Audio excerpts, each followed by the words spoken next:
আচ্ছা, আমরা যদি একটু খুঁজে দেখি যে কোরআন ছাড়া আমরা কি বুঝতে পারতাম না, আমরা যদি একটু প্রশ্ন করি, কোরআন ছাড়া যেটা আমরা বুঝতে পারতাম না সেটা হচ্ছে ওয়াননেস অফ গড, স্রষ্টা যে একজন, এটা আমরা বুঝতে পারতাম না, ক্লিয়ারলি বুঝতে পারতাম না। কেউ হয়তো ভাবতাম দুইজন তিনজন,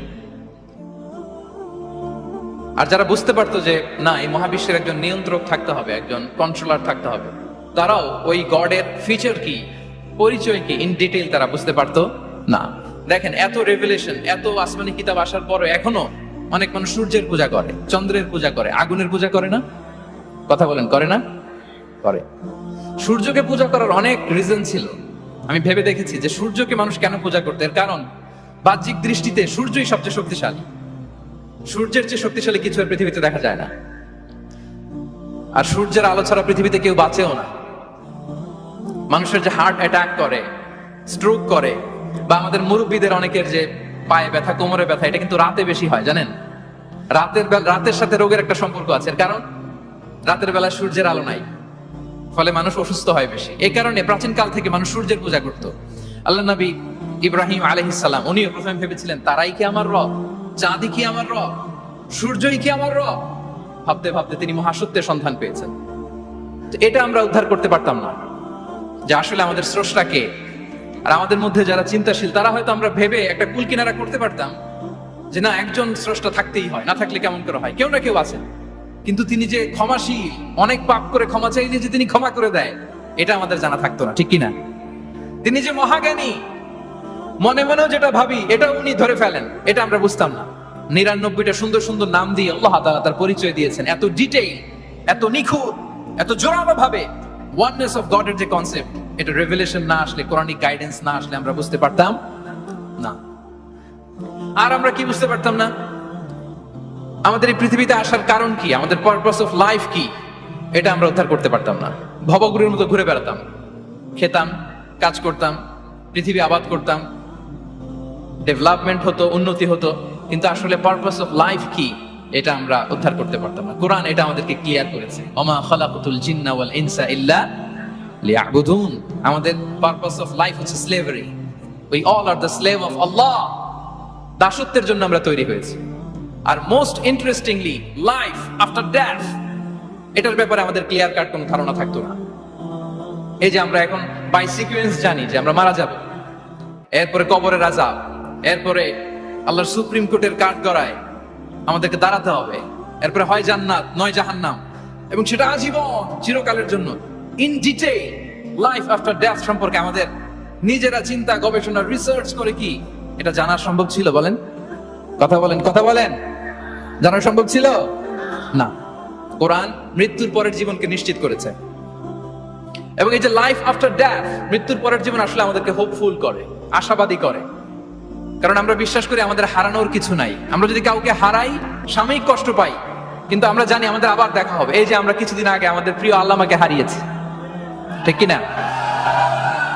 কিন্তু আমরা এই ভেবে বুকে আশা বেঁধে রাখি যে আমরা এই দুনিয়াতে তাকে মিস করেছি, কিয়ামতের ময়দানে আল্লাহর জান্নাতে এই কোরআনের বুলবুলির কণ্ঠে আমরা আবার কোরআন শুনতে পাবো। সাময়িক বিচ্ছেদের কিছু তো নাই। আমার আব্বাকে হারিয়েছি, আম্মাকে হারিয়েছি, বন্ধুকে হারিয়েছি, টিচারকে হারিয়েছি, আমি পাবো, তাদেরকে পাবো, হারাচ্ছি না। এই বিচ্ছেদ সাময়িক, এবং আখিরাত আসলে থাকতেই হবে। অন্যান্য অনেক ধর্ম আখিরাতের ব্যাপারে বলে, কিন্তু ইসলামের মতো এত ইন ডিটেইল, নিখুঁত ভাবে বলতে পারেন। পুনর্জন্মবাদের কথা আপনারা শুনেছেন, ভালো করলে ভালো হয়ে আবার আরেক জন্মে আসবো, খারাপ করলে কুকুর হয়ে জন্মাবো, হ্যাঁ, বিড়াল হয়ে জন্মাবো, এরকম কথা অনেক ধর্ম বলে। কিন্তু ইসলাম এত সুন্দরভাবে দ্য কনসেপ্ট অফ আখিরা আমাদের সামনে হাজির করেছে। আল্লাহু আকবার।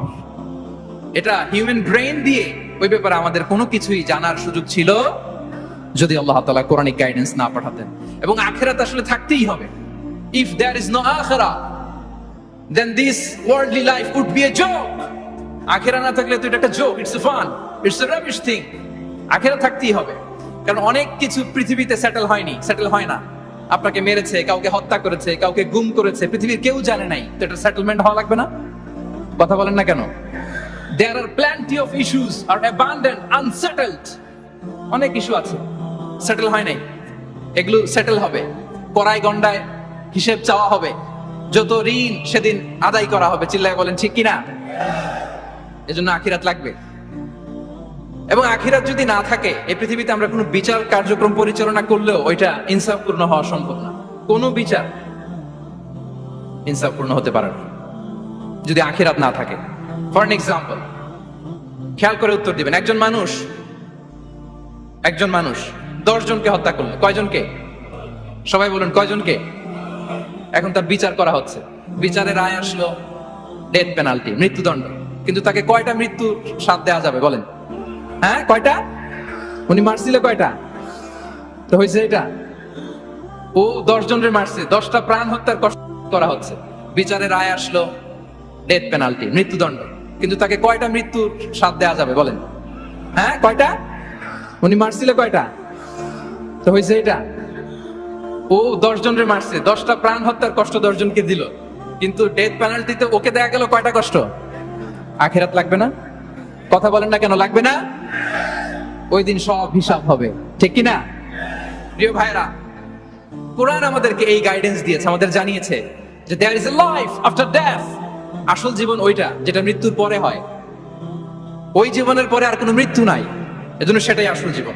আমি অনেক নন মুসলিমের সাথে কথা বলেছি, অথবা আগে প্র্যাকটিসিং ছিল না এরকম অনেকের সাথে কথা বলেছি। তারা যখন কোরআন পড়ে তারা বলে যে এটা আবার কেমন বই, এটার স্টাইলটা একটু অন্যরকম, কোনো বইয়ের সাথে মিলে না। কেমন?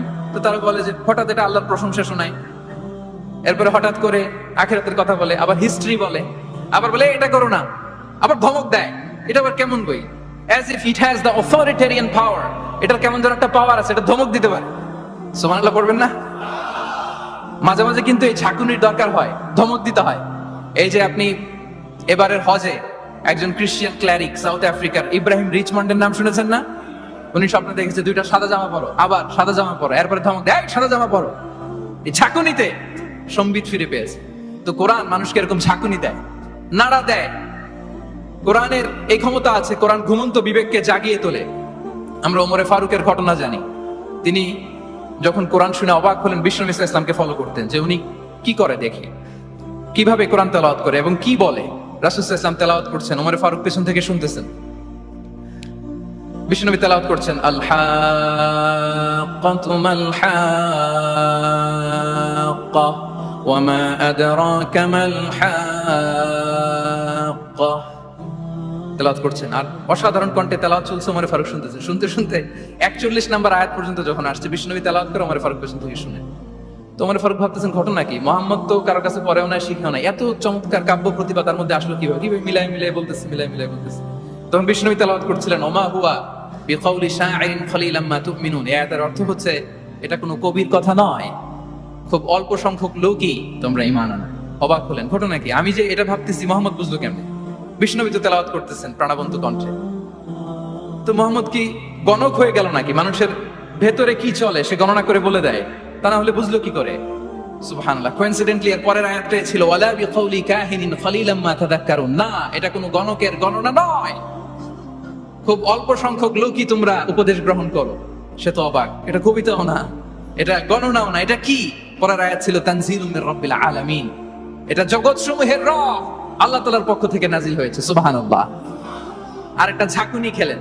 এজন্য এই ঘটনাটাকে আমি এভাবে বলি যে সূরা হাক্কা দিয়ে আল্লাহ তাআলা ওমর ফারুকের হৃদয়ে একটা ধাক্কা মেরেছেন। ওই ধাক্কায় উনি কালিমা পড়ে মুসলমান হয়ে গিয়েছেন। তাহলে কোরআনের এই পাওয়ার আছে। কোরআন নানা উপমা দিয়ে, মাসাল দিয়ে আমাদের কাছে গাইডেন্স হাজির করে যেন আমরা বুঝতে পারি। মাঝে মাঝে কনভারসেশন দিয়ে গাইডেন্স হাজির করে। আপনারা সাইয়েদনা ইব্রাহিম আলাইহিস সালামের ঘটনা জানেন। ওনাকে শিকল দিয়ে বেঁধে নমরুদের রয়্যাল প্যালেসে আনা হলো। নমরুদ বলল, ইব্রাহিম কাকে মানো? আল্লাহকে মানি। কোন আল্লাহ? রব্বিয়াল্লাযী ইউহয়ী ওয়া ইউমীত, এমন রবকে মানি যে জীবন দেয় মরণ দেয়। নমরুদ বলে, আমি তো এটা করি, আমার কাছে তো এটা, আমি জীবন দেই মৃত্যু দেই, তুমি আবার আরেকজনকে কোথায় খুঁজে পেলা যে জীবন দেয় মৃত্যু দেয়? তো জেলখানা থেকে ফাঁসির দণ্ডপ্রাপ্ত 2জন আসামিকে ডেকে আনা হলো। একজনকে বলা হলো শিরোচ্ছেদ করা হলো, আরেকজনকে বলা হলো শিরোচ্ছেদ করতে যাবে, বলে স্টপ, থামো, ওকে ছেড়ে দাও, ওকে আমি জীবন দিলাম। ইব্রাহিম দেখো, একজনকে জীবন দিলাম, একজনকে মৃত্যু দিলাম। ইব্রাহিম আলাইহিস সালাম বললেন, ফাইন্নাল্লাহা ইয়াতি বিশ-শামসি মিনাল মাশরিকি ফাআতি বিহা মিনাল মাগরিব ফাবুহিতাল্লাযী কাফার। নমরুদ, বুঝলাম একজনকে তুমি জীবন দিলা, মৃত্যু দিলা, এটা তুমি করতে পারো, জীবন দাও মৃত্যু দাও, কিন্তু আল্লাহ তাআলা প্রতিদিন উষা লগ্নে পূর্ব দিগন্ত থেকে সূর্য ওঠান, গোধূলি লগ্নে তিনি পশ্চিম দিগন্তে সূর্য ডোবান। নমরুদ, তোমার যদি ক্ষমতা থাকে তুমি সূর্যকে পশ্চিম দিক থেকে উঠিয়ে পূর্ব দিকে একটু নামাও। ফাবুহিতাল্লাযী কাফার। নমরুদ সে স্পিচলেস হয়ে গিয়েছে, ডামস্ট্রাক হয়ে গিয়েছে, পারে নাই। সুবহানাল্লাহ বিহামদি। এই যে আমরা বিভিন্ন বইয়ে কনভারসেশন করি, হেওয়ার করি, এগুলো সব কোরআন থেকে কপি করা। সুবহানাল্লাহ বিহামদি। কোরআন এরকম কনভারসেশনের মাধ্যমে আমাদেরকে শিখিয়েছে, ঐতিহাসিক ঘটনার মাধ্যমে আমাদেরকে শিখিয়েছে। কোরআনিক দুই একটা গাইডেন্স বলে আমি শেষ করছি। কোরআনের একটা পাওয়ারফুল গাইডেন্স হচ্ছে আমাদের জন্য যে কোরআন আমাদেরকে খলিফা বানিয়েছে। কি বানিয়েছে প্রিয় ভাইরা? সবাই বলুন, খলিফা বানিয়েছে। কি বানিয়েছে? খলিফা। আমরা খলিফা বলতে অনেকে ভাইস চেয়ারম্যান, প্রতিনিধি এরকম বলি, আসলে খলিফা মানে ইনচার্জ। আল্লাহ বলেছেন, ইন্নী জাইলুন ফিল আরদি খলিফা, I am gonna appoint a successive human authority on earth. আমি জমিনে তোমাদেরকে ইনচার্জ বানাচ্ছি। ইনচার্জ মানে এই পৃথিবীর দেখভাল করার দায়িত্ব আমাদের, পৃথিবীর ভালো মন্দ দেখার দায়িত্ব আমাদের। আপনি চাইলেই লিটারিং করতে পারবেন না, যেখানে সেখানে প্লাস্টিক ফেলতে পারবেন না, চাইলেই বনায়ন ধ্বংস করতে পারবেন না, পাহাড় কাটতে পারবেন না, ওশান গুলাতে ডাম্পিং করতে পারবেন না। এই যে এখন আপনার উত্তর মেরুতে দক্ষিণ মেরুতে বরফ গলে সি লেভেল বেড়ে যাচ্ছে, জানেন না আপনারা? যুক্তরাষ্ট্রের মানুষ তো অনেক সচেতন, আপনারা তো এগুলো ভালো জানার কথা। এই যে ক্লাইমেট চেঞ্জের কথা আমরা বলি, জলবায়ু পরিবর্তনের ব্যাপারে পৃথিবীর মোড়লরা তারা হয়রান পেরেশান, কি করে কি করবে, সাগরের পানি বেড়ে যাচ্ছে, পৃথিবীর তাপমাত্রা বেড়ে যাচ্ছে। আজ থেকে 30 বছর পরে মালদ্বীপ উইল বি ডিসঅ্যাপিয়ার কমপ্লিটলি। আজ থেকে 30 বছর পরে মালদ্বীপ আর থাকবে না। এন্টায়ার কান্ট্রি ওরা কোথায় শিফট করবে, ল্যান্ড খুঁজতেছে। আল্লাহু আকবার। তাহলে এটা আমাদের দায়িত্ব। আমরা চাইলেই পৃথিবীর তাপমাত্রাকে উষ্ণ বানাতে পারি না, চাইলেই বন ধ্বংস করে দিতে পারি না, চাইলেই পৃথিবীর পরিবেশ নষ্ট করতে পারি না। It's our responsibility to keep this planet inhabitable. এই পৃথিবীকে আমাদের বাসযোগ্য করে রাখতে হবে। এটা হচ্ছে খলিফা, কোরআনিক গাইডেন্স। আল্লাহু আকবার। কোরআন আমাদেরকে knowledge, research, innovation, scientific and technological অ্যাডভান্সমেন্টের ব্যাপারে উৎসাহিত করে। ইকরা বিসমি রাব্বিকাল্লাযী খালাক। Read in the name of your lord who has created. পড়ো তোমার প্রভুর নামে যিনি শিখিয়েছেন। পড়ো বলতে শুধু ওই পড়া না, আপনি গবেষণা করবেন, আপনি ইনোভেশন করবেন। নিউজে দেখেছিলাম যে ভারতে মানুষ বই পড়ে পড়ে একটা নীরব বিপ্লব করে ফেলেছে ভারতে। এটা তো মুসলিম কান্ট্রিগুলো আগে করার কথা। আরব বিশ্বে তারা একটা কথা বলে যে আমরা হচ্ছে নাহনু উম্মাতু ইকরা, আমরা হচ্ছে উম্মাতু ইকরা। আমরা এমন জাতি যে জাতির প্রথম কথাই ছিল কি? ইকরা, পড়ো, রিসার্চ করো, গবেষণা করো। আমাদের ক্লাসিক স্কলাররা তারা এটা করতেন। আমাদের আল বিরুনি ছিল, আল কিন্দি ছিল, জাবির ইবনে হাইয়ান ছিল, খাওয়ারিজমি ছিল। তারা গোটা বিশ্বকে চ্যালেঞ্জ করেছেন, তারা দেখিয়ে গিয়েছেন। এখন এটা এই নলেজ ট্রান্সফার করে ওয়েস্টের কাছে এসেছে, খুব ভালো, আবার আমাদের কাছে যাবে, আমরা শেয়ার করবো এটা। তো এই কোরআন নলেজ সিকিং এর ব্যাপারে, রিসার্চের ব্যাপারে, ইনোভেশনের ব্যাপারে আমাদেরকে উৎসাহিত করেছে। কোরআন মানুষকে মানুষ হিসেবে কনসিডার করতে বলে, মানুষকে মানুষ হিসেবে কনসিডার করতে বলে। কোরআন বলে মানুষে মানুষে ভাই ভাই। আপনারা শুনেছেন যে কাতারে যে ফিফা ওয়ার্ল্ড কাপটা হলো, একটা আয়াত তেলাওয়াত করে তারা ওয়ার্ল্ড কাপটার ইনঅগ্রেশন প্রোগ্রাম করেছে। আপনারা জানেন আয়াতটা কি ছিল? হ্যাঁ, ইয়া আইয়ুহান নাসু ইন্না খালাকনাকুম মিন যাকারিন ওয়া উনসা ওয়া জাআলনাকুম শুউবান ওয়া ক্বাবাইলা লিতাআরাফু। সুবহানাল্লাহ, কত পাওয়ারফুল মেসেজ। কোরআনিক গাইডেন্স আমাদেরকে কি শিখায় দেখেন। এই আয়াতটা addressed the entire human being regardless the colours, languages, এথনিসিটিস। সবাইকে বলেছে যে তোমাদের রুট এক, আমরা সবাই এক। ফ্রম অ্যাডাম এন্ড ইভ, আদম আলাইহিস সালাম, হাওয়া আলাইহিস সালাম, এখান থেকে আমরা এসেছি। আস্তে আস্তে আস্তে আস্তে এই হিউম্যান জেনারেশন। তো কোরআন আমাদেরকে মানুষের ভাই হিসেবে কনসিডার করতে বলে। সম্মানিত ভাইরা, সর্বশেষ কথা হচ্ছে কোরআন যে গাইডেন্স আমাদের জন্য হাজির করে, এটা হচ্ছে the most upright guidance, the straightforward guidance. ইন্না হাযাল কুরআনা ইয়াহদি লিল্লাতী হিয়া আকওয়াম। এটা যে পথ দেখায়, এটা সিরাতুল মুস্তাকিম, এটা দ্য মোস্ট আপরাইট পাথ, এটা স্ট্রেইট ফরওয়ার্ড পাথ। আমরা যেন সেই সিরাতুল মুস্তাকিমের পথে থাকি, আমরা যেন কোরআনের সাথে নিজেদের সম্পর্ককে আরো মজবুত করি। আল কোরআন দ্য গাইডেন্স ফর হিউম্যানিটি। এই কনভেনশন তখনই সার্থক হবে যখন আমরা শপথ নিতে পারবো যে আমরা কোরআনের সাথে সম্পর্ক, অ্যাটাচমেন্ট, এটা আরো গভীর থেকে গভীরতর করব। কারণ কোরআন আমাদেরকে শুদ্ধাচার শিখায়, এটা হচ্ছে লাইফ ম্যানুয়াল। কোরআন আমাদেরকে সঠিক জীবন দর্শন শিখায়। তাই প্রিয় ভাই এবং বোনেরা, আসুন কোরআনের সাথে আমরা আমাদের সম্পর্ককে আরো গভীর থেকে গভীরতর করি। কারণ কোরআনের সাথে সম্পর্ক গভীর করার মধ্যেই রয়েছে আমাদের আলোক স্নাত মুক্তি। আল্লাহ তাআলা আমাদের সবাইকে কথাগুলো বোঝার ও আমল করার তৌফিক দান করুক। হাযা মা ইনদি ওয়াল ইলমু ইনদাল্লাহ আলাইহি তাওয়াক্কালতু ওয়া ইলাইহি উনীব। আসসালামু আলাইকুম ওয়া রাহমাতুল্লাহি তাআলা ওয়া বারাকাতুহু।